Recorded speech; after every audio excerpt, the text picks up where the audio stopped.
جی یہ مبارک ہو ان لوگوں کو جو کہہ رہے تھے کہ رجیم چینج کرنے کے لیے یہ سارا کچھ ہو رہا ہے. ان کی پیش گوئی بالکل درست عین نشانے پہ لگی. اور آئی واز رانگ ٹو سے کہ یہ جناب جنگ جو ہے نا یہ سیمی فائنل ہے، فائنل پاکستان میں کھیلنے کے، یہ ایٹم کے پیچھے جنگ ہے اور کوئی مسئلہ نہیں ہے. جو میں سمجھتا ہوں وہ یہی تھا کہ وہ آزمانا تھا انہوں نے کہ ان کے جو بنکر بمب ہیں وہ کتنے نیچے جا کے پینیٹریٹ کر کے اور کیا تباہی کر سکتے ہیں. تو ایسا تو نہیں کہ ان کو بہت ساری انفارمیشن ہے کہ پاکستان کے ایٹمی اثاثے جو ہیں وہ فلاں فلاں جگہ پر ہیں، اتنی دیر نیچے ہیں، اور ان کو کیا بولتے ہیں پینیٹریٹ کرنے کا ایک تجربہ انہوں نے کر لیا وہاں پر ایران میں. اب پاکستان کا مسئلہ ہے. خیر جنگ نہ تو یہ ان کو کوئی تکلیف نہیں کہ وہاں رجیم چینج ہو نہ ہو. کیا ایران اسرائیل کے وجود کے لیے تھریٹ ہے؟ نہیں، وہ تو صرف اور صرف ایک ٹریلر ہے، ابھی فلم تو پوری چلنی ہے، دیکھتے جائیں. تو یہ ایک تیاری ہے یا تیاری تھی. اگر جنگ بند ہو گئی ہے تو یہ تیاری ہے، اگر بند نہیں ہوئی تو تیاری چل رہی ہے، جو بھی کہیں اس کو. خیر بہرحال یہ اپنے نشانے سے جو ہے نہیں چوکے. ان کا نشانہ جو ہے وہ پاکستان ہی ہے، وہ پاکستان ہی ہے. اور یہ سارا کچھ جو کرائسس اور یہ فالس فلیگ آپریشن، یہ ڈفرینٹ کائنڈ آف کیا بولتے ہیں سو کولڈ ریلیجس گروپس جو ہیں جن کو شدت پسند ٹیررسٹ یا شدت پسند اسلامسٹ کہا جا رہا ہے، یہ تمام کے تمام جو ہیں وہ پاکستان، کیونکہ پاکستان ہی نیوکلیر پاور ہے اسلامی خطے میں، تو اس لیے یہ سارا کچھ جو بھی بلڈ اپ کیا گیا ہے، جو بھی قطر کی حکومت ہے، سعودی عرب کی حکومت ہے، طالبان کی حکومت ہے، اشرف غنی کی حکومت تھی، ہندوستان تو ہے سو ہے، تو یہ سب کا ایک ہی ٹاسک ہے، وہ جس کو اسلامی بم کہتے ہیں. تو اس لیے اگر ایران نے کوئی بم بنا بھی لیا تو اس کا نام اسلامی بم نہیں ہوگا، اس کا نام ایرانی بم ہوگا. کیونکہ یہ 1974 کے جو لاہور کانفرنس ہوئی تھی وہاں ڈیسیژن ہوئی تھی کہ ہم جو ہے اپنا ملٹری پاور بنیں گے، اور اس کے علاوہ ہمارے پاس نیوکلیئر ایسٹس بھی ہونے چاہیے. کیونکہ گریٹ ذوالفقار علی بھٹو کا یہی کہنا تھا کہ جناب کرسچن دنیا ان کے پاس بم ہے اپنے دفاع کے لیے، کمیونسٹوں کے پاس ہے، یہودیوں کے پاس ہے، اور اب ہندوؤں نے بھی بنا لیا ہے کہ سویلائزیشن جو ہے وہ پاکستان یا یہ مسلم. تو یہ سارا کھیل اسی طرح کا ہے، اور کوئی مسئلہ نہیں ہے. تو آپ دیکھتے جائیں، جو میں نے کہا ہے انشاءاللہ ایز اٹ از وہی بیانیہ درست ہے، دوسرا کوئی نہیں. جمہوریت یا القاعدہ یا کیا بولتے ہیں مختلف قسم کے نام دے دیں، ٹیررزم اور یہ اور وہ فالس فلیگ، سب کا سب کی منزل ایک ہی ہے. بہرحال میں اصل موضوع کی طرف پھر آ رہا ہوں. یہ تو اضافی، کیونکہ وہ لوگوں نے پوچھا کہ میری رائے ایران اور یہ سارا کچھ، تو میں پہلے دن سے اس کو یہی سمجھ رہا ہوں جو میں نے بیان کر دیا ہے، اس میں میری کوئی رد و بدل نہیں ہے. بہرحال ایٹمی جنگ سے بھی بڑا خطرہ جو پاکستان کو 1947 سے لے کے آج تک درپیش ہے، وہ جس کو میں پاکستان کی تاریخ کا سب سے بڑا نقص کہتا ہوں، وہ پاکستان کے اندر قادیانی ڈومینیشن ہے، قادیانی رول ہے. جب تک پاکستان کے عوام اس کو ختم کر کے صحیح معنوں میں آزادی، ایک آزاد کنٹری پاکستان نہیں بنا سکتے، تب تک جو ہے ہماری جدوجہد جاری رہنی چاہیے. اور اس کے علاوہ اور کوئی دوسرا راستہ نہیں ہے آپ کے پاس. تو جو میں دعویٰ کرتا ہوں وہ یہی ہے کہ پاکستان، اور اس کے لیے میں سال ہا سال سے اتنے دلائل دے چکا ہوں، اتنے فیکٹ سامنے رکھ چکا ہوں، اور بار بار پہلے تو میں بڑا ہمبلی ریکویسٹ کرتا رہا آڈینس سے، جو سنتے ہیں، جو سمجھتے ہیں، جس میں مذہبی طبقہ بھی ہے اور دوسرے عام پاکستانی بھی ہیں، کہ دیکھو جناب علی، آپ جب خاموش تماشائی نہ بنیں، آپ بھی اپنے جو ہے پوائنٹ آف ویو کو ایکسپریس کریں، لائیں ان کو، وہ جیسے وہ کہتے ہیں کہ جی قادیانیوں نے پاکستان بنایا. میں اس کو مکمل طور پہ اس بیانیے کو باحوالہ جو ہے وہ رد کر چکا ہوں. لیکن سیکولر لبرل اور بہت سارے ماچود جو صحافی وغیرہ ہیں، وہ آ کے اپنی گندی زبان سے آج بھی یہی قادیانیوں کو ہی کریڈٹ دیتے ہیں. اور افسوس ہے کہ پاکستان کا کوئی بھی مسلمان جو ہے اٹھ کے وہ ان کو یہ نہیں کہتا کہ جناب علی آپ کیسے پاکستان کی بات کر رہے ہو کہ قادیانیوں نے بنایا. مرزا قادیانی کا بیٹا جو ہے وہ تو 13 جون 1947 تک یہ کہہ رہا تھا کہ وہ پاکستان بنانے کے فیور میں نہیں تھا. انہوں نے تو پاکستان بنانے کی جو ہے ایک اینٹ بھی نہیں لگائی، بلکہ وہ اکھنڈ بھارت کے تھے، اور وہ سارے ریفرنسز آج انٹرنیٹ کے اوپر ہیں. اوکے، اور وہ ریفرنس کسی اور کے نہیں ہیں، کسی شخص نے انٹرنیٹ پہ لگائے ہوئے ہیں، اور وہ قادیانیوں کے ریفرنسز ہیں، اور آج آپ پھر بھی غلط بیانی کر رہے ہیں. تو یہ پاکستان کے اندر یہ لبرل وغیرہ اور آج کے ماچود صحافی جو ہیں، گانڈو صحافی، یہ حرام زادے، یعنی سب سے بڑا نقص ان کو میں نے بتا دیا ہے، لیکن کبھی بھی انہوں نے ٹاک شو اس پر نہیں کیا. کیوں؟ کہ یہ صحافت پاکستان اور عوام کی ایجوکیشن کے لیے نہیں کر رہے، فیکٹس بتانے کے لیے نہیں کر رہے. یہ وہی لائن لیتے ہیں جو وہ بینچود کیا نام ہے مرزا مسرور جو ہے وہاں لندن سے بیٹھ کے دیتا ہے. تو افسوس ہے کہ ان کی اتنی فالوئنگ ہے، لوگ ان کو اتنا کر رہے ہیں. ان کو کنڈیم کرو، ان کا بائیکاٹ کرو، اور ان سے دور رہو، تاکہ ان کو بھی احساس ہو کہ پاکستان کے عوام کے اندر، نوجوانوں کے اندر جو ہے یہ احساس اجاگر ہو چکا ہوا ہے کہ پاکستان کے اندر جو صحافی طبقہ ہے وہ پاکستان اور عوام کے لیے کچھ نہیں کرتا، وہ صرف اور صرف قادیانیوں کو خوش کرنے کے لیے، اور اس میں سب شامل ہیں. خیر، تو میں یہی بتا رہا ہوں جناب علی، جو آغا وسیم دعویٰ کرتا ہے اور جو لبرل اور صحافی وغیرہ آ کے کہتے ہیں جی قادیانیوں سے، آمدیوں سے بڑا غیر مصنفانہ سلوک ہوتا ہے پاکستان میں، تو نہیں جناب علی، خدا کے لیے آواز بنے، لوگوں آواز بنو. لبرل جہاں میٹنگ کرتے ہیں، اجلاس کرتے ہیں، پرامن طریقے سے پیار محبت سے جا کے جب وہ قادیانیوں کی وکالت کر رہے ہوتے ہیں، تو اتنے میں ریفرنس آپ کو دے چکا ہوں، ان بینچودوں کے منہ پہ مارو یار. اتنا میں یہ نہیں کہہ رہا کہ چاقو ہاتھ میں لے لو اور اللہ اکبر کا نعرہ لگا کے کو سر تن سے جدا، میں یہ نہیں کہہ رہا. خدا کے لیے سر تن سے جدا والا بھی فارمولا جو ہے وہ بھی ربوہ مافیا سے آیا ہوا ہے، کیونکہ یہ ماچود قادیانی ہیں، یہ کیا مولوی وغیرہ. تو بہرحال یہ چیز جو ہے میں بار بار کہہ کے تھک گیا ہوں کہ آپ ان کے گریبان پکڑو. یعنی گریبان سے مراد یہ ہے کہ آپ ان کی زبان پکڑو، ان کو کہو کہ آپ یہ غلط بیانیاں دے رہے ہو. وہ تو پاکستان بنانے کی فیور میں نہیں تھے، نہ انہوں نے قرارداد پاکستان لکھی ہے، سب جھوٹ کے اوپر جو ہے آپ قوم کو بتا رہے ہو. بہرحال یہ جو ہے نا، یہ کام جب تک نہیں ہوگا تب تک پیپل آف پاکستان جو ہے وہ ریئلائز نہیں کر سکیں گے. جب کوئی ڈسپیوٹ، جب کوئی متضاد رائے سامنے آئے گی تو پیپل ول سٹارٹ تھنکنگ کہ یار یہ بھی ایک بیانیہ ہے، کہ یہ بھی ایک چیز ہے.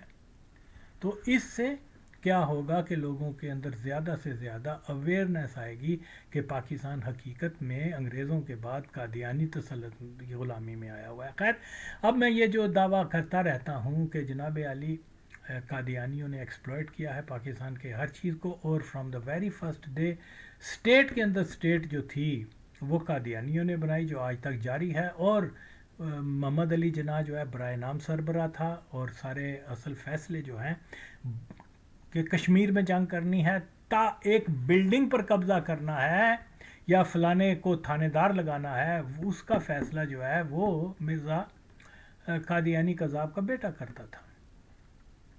اس لیے انہوں نے یہاں بہت زیادہ ایکسپلائٹیشن کی, بہت زیادہ کرپشن کی. بتا چکا ہوا ہوں کہ کیسے انہوں نے پیسے سمگل کیے پاکستان کے اندر, جو آج بھی پاکستان کی جو کیا بولتے ہیں کرپشن میں جو ہے وہ اصل سرمایہ ہے. بہرحال یہ دیکھیں جی, آپ کے سامنے ہے یہ چیز, اس کو آپ دیکھیے غور سے.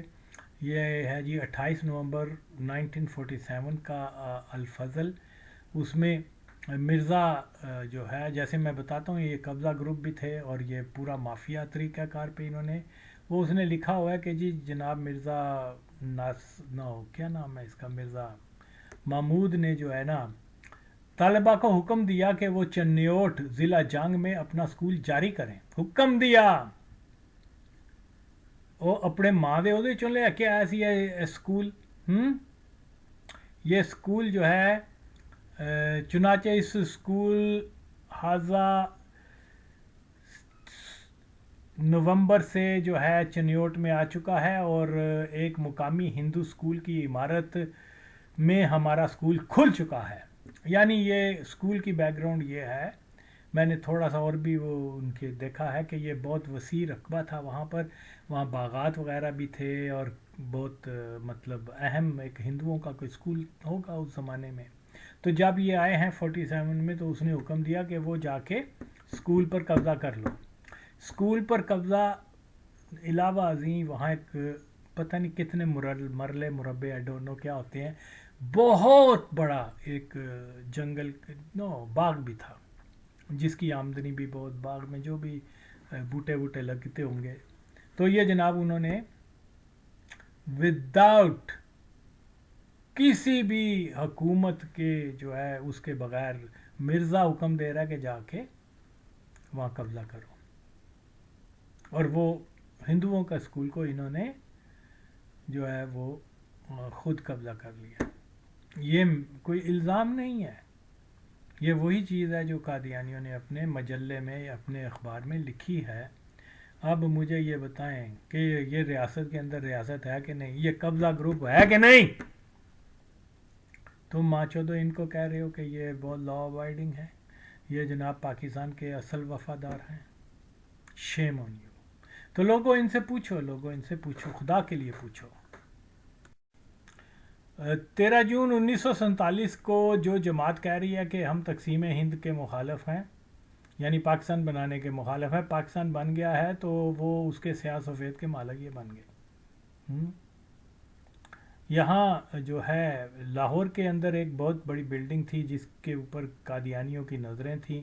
انہوں نے جناب وہ بلڈنگ پر قبضہ کرنے کی جب کوشش کی تو وہاں آلریڈی ہاسپٹل جو ہے وہ بن چکا ہوا تھا, اس لیے 1947 میں اس کے اوپر ان کا قبضہ نہیں ہو سکا. تو اس کے بدلے میں جو ہے یہ جو ہے اس کے بدلے میں ماڈل ٹاؤن 108C اور شملہ پہاڑی کے پام ویو 2 کوٹھیاں خاندان مسیح ماؤد کے نام الاٹ کر دی گئیں.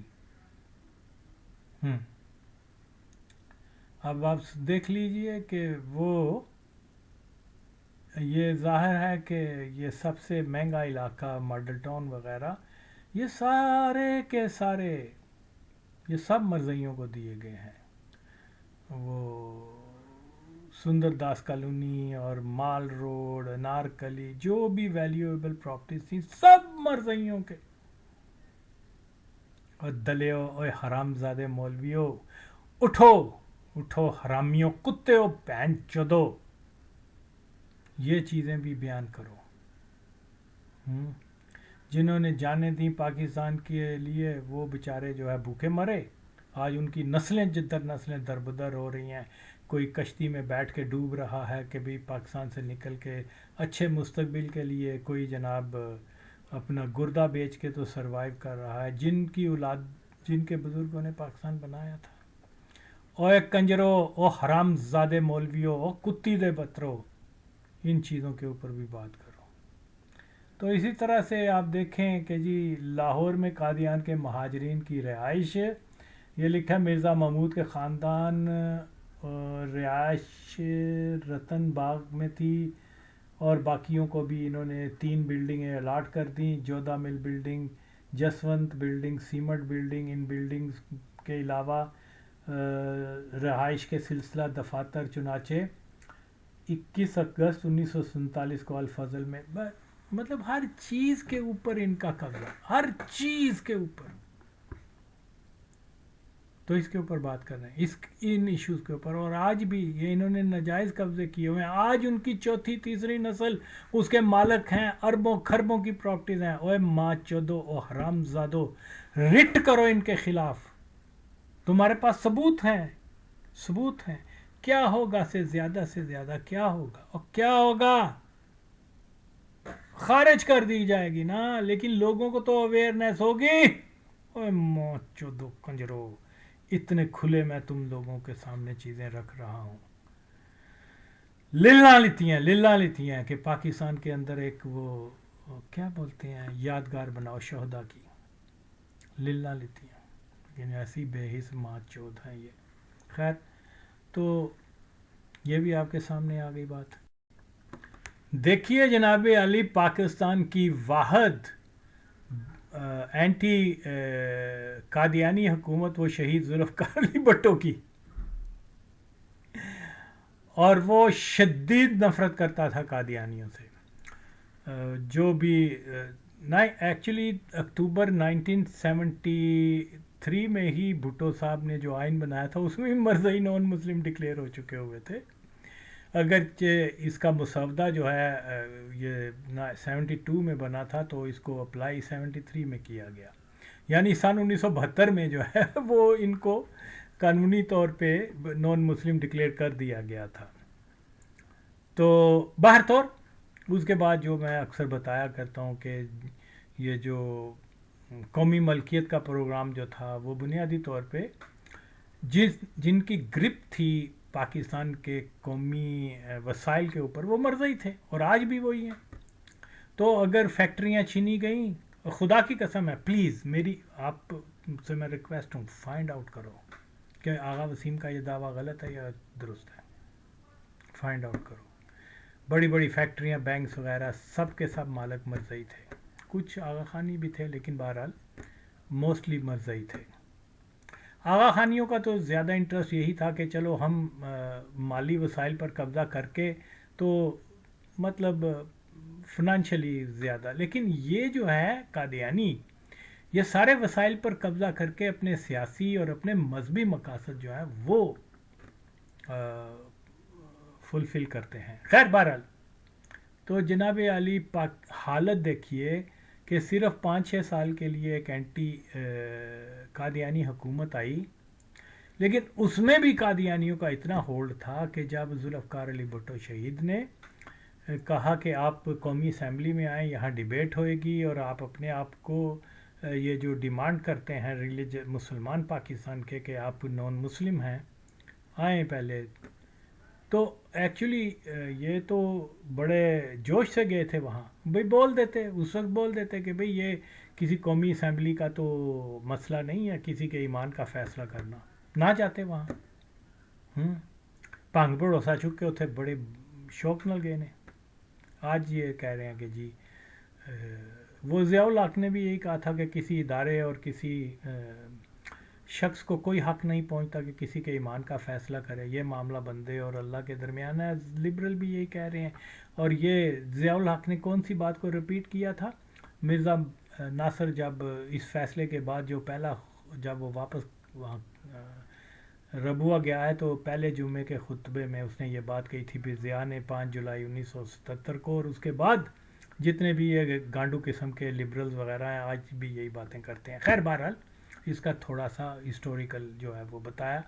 تو جناب یہ دیکھیے، بھٹو جو سخت اینٹی قادیانی تھا، وہ اتنا عظیم آدمی تھا کہ قادیانیوں کے وفد کے سامنے اس نے کہا، do you people believe that bastard was a prophet. اتنی بڑی بات کسی نے نہیں کہی. وہ اس کو ظاہر ہے اوریا مقبول جان تو گالی دے گا، زاد احمد تو اس کو گالی دے گا بھٹو کو، کیونکہ ان کے نبی کو اس نے گالیاں دی ہوئی ہیں.